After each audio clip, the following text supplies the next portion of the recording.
Maksiat lewat mata, nonton tayangan-tayangan yang tidak baik. Saya punya kawan, dia alumni dari Kanada, di neuroscientific, di jurusan untuk saraf, ya. Itu kita diskusi. Ternyata selain narkoba, sekarang ini yang paling bahaya itu pornografi.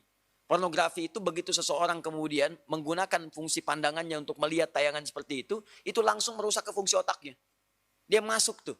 Menginfeksi, kadang-kadang candunya lebih besar daripada narkoba. Makanya orang kalau nggak pernah lihat, tiba-tiba melihat itu bayangannya tuh lama. Di bagian otaknya tuh. Kadang-kadang penasaran. Padahal udah dipalingin kan, tadi apa sih, apa benar, salah gitu kan. Nah itu bisa demikian tuh. Itu yang paling dahsyat. Nah kalau kemudian Anda ingin menghilangkan itu, dan perilakunya diburuk nantinya. Ke pola hidup, ke tubuh, ke macam-macam. Anda paham sendirilah gitu.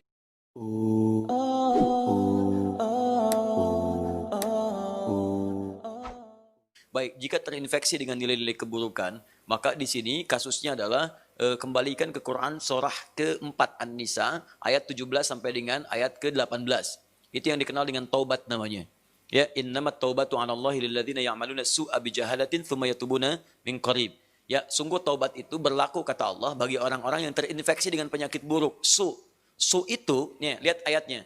Innamat taubatu 'alallahi lilladzina ya'maluna su'an. Taubat itu dilakukan orang yang terinfeksi dengan keburukan. Su itu pekerjaan nafsu. Nafsu, dari mana taunya? Quran surah 12 ayat 53. Inna nafsa la'ammaratun bisu. Su sumbernya nafsu. Kalau ada orang kemudian digerakkan nafsu berbuat buruk kemudian sampai terinfeksi dirinya, maka caranya dengan taubat. Apa itu taubat? Taubat itu artinya kembali kepada nilai-nilai kebaikan dengan cara meninggalkan perilaku buruk yang dikerjakan. Misal, fujur tadi bisa terespon dengan perilaku maksiat. Maksiat lewat mata, nonton tayangan-tayangan yang tidak baik. Saya punya kawan, dia alumni dari Kanada, di neuroscientific, di jurusan untuk saraf, ya. Itu kita diskusi. Ternyata selain narkoba, sekarang ini yang paling bahaya itu pornografi.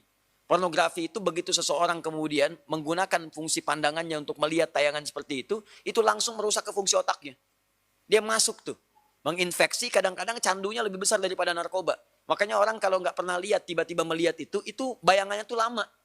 Di bagian otaknya tuh. Kadang-kadang penasaran. Padahal udah dipalingkan, tadi apa sih, apa benar, salah gitu kan. Nah itu bisa demikian tuh. Itu yang paling dahsyat. Nah kalau kemudian Anda ingin menghilangkan itu, dan perilakunya diburuk nantinya.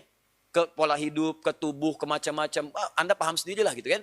Nah, maka apa yang kemudian mesti dilakukan? Tinggalkan itu. Tinggalkan, jauhi, taubat. Akui salah, sesali itu, kemudian tinggalkan, dan cara meninggalkannya ganti dengan yang lebih baik. Pandang yang baik-baik, latihannya begitu. Lihat yang baik-baik ya. Awas, kalau orang terbiasa melihat yang halal, maka yang haram akan alergi. Sama dengan pasangan kehidupan di keluarga. Kalau sering melihat yang halal, pada yang haram itu nggak akan ada ketertarikan berlebihan, nggak ada.